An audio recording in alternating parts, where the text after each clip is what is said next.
Okay. Shabir, could you tell me why? So, if you read the Quran, there's numerous places, as I mentioned, that the Quran appears to affirm the Injil, the contents of the Injil.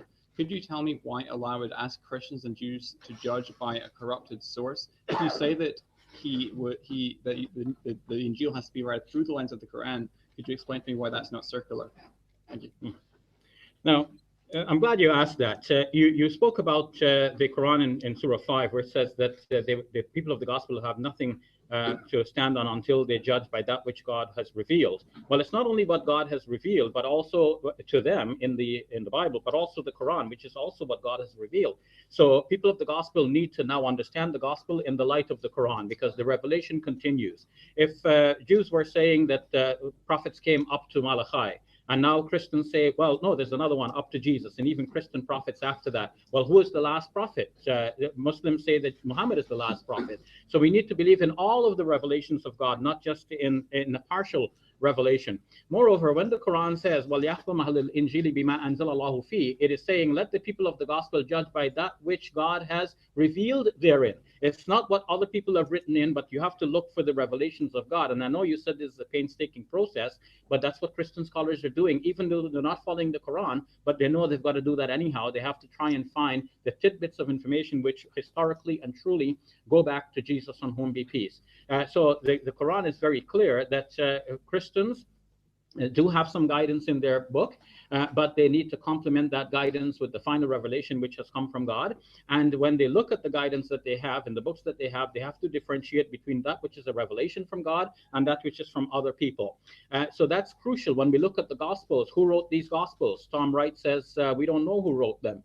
The Gospel according to John, you said, goes back to testimony from early disciples of John. But in fact, Raymond Brown, who is a world scholar in the Gospel according to John, tells us that this went through 5 stages of editing, and 3 different persons worked on it over time: the original composer and the later redactor.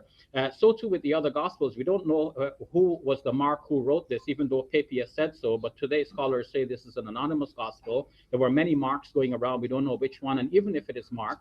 And as for Matthew, they said that Matthew was a disciple of Jesus, but today historians generally say that Matthew was not a disciple of Jesus because he depended on Mark, who was not a disciple.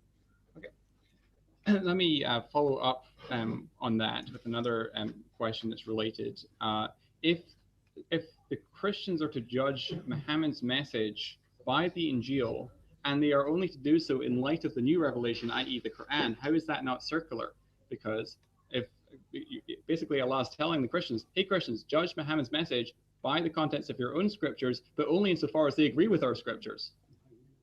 Well, yes, the 2 things have to be done apart in tandem. You have to judge by your own scriptures, but you also have to judge your own scriptures. And Christians are already judging their own scriptures. By removing that verse from 1 John chapter 5, verse 7, they have already gone a step forward closer to the Tawheed, because they removed the verse which used to say that there are 3 that bear record in heaven. Now, there's no longer any such verse, and it means that you do not have a cap on the number of divine persons that you can have. It could be 3, could be 5, 7, 2 million. There is no cap, really. Logically, you do not know how many divine persons there are in that Godhead that you say you know 3 persons of. So that's the one step. The other step is that, yes, you must now look at the Prophet Muhammad, on whom be peace. And when you do the 2, you will see that the Prophet Muhammad actually fits certain authentic material from the Gospels and from the other Old Testament writings. For example, Deuteronomy chapter 18, which speaks about a prophet to come like Moses. Now, if you just take that passage, which is not a disputed passage, now you see that there has to be a prophet that fits that description. The Prophet Muhammad, on whom be peace, fits that description.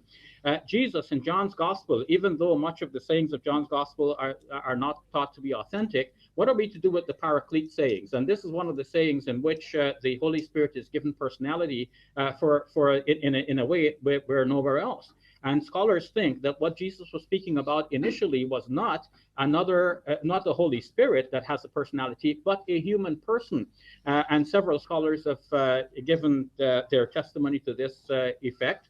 And they have said that since a human person was referred to in this context in the Paraclete sayings, this was later on modified to make it look like Jesus was speaking about the Holy Spirit. And so John chapter 14, verse 26 specifically says the Holy Spirit, but that is not authentic. Some scholars think that the holy in that place was a later addition, and some think that even Spirit was a later addition. So C.K. Barrett. So it looks like we were dealing with a human person, and therefore you should accept Muhammad as a prophet of God.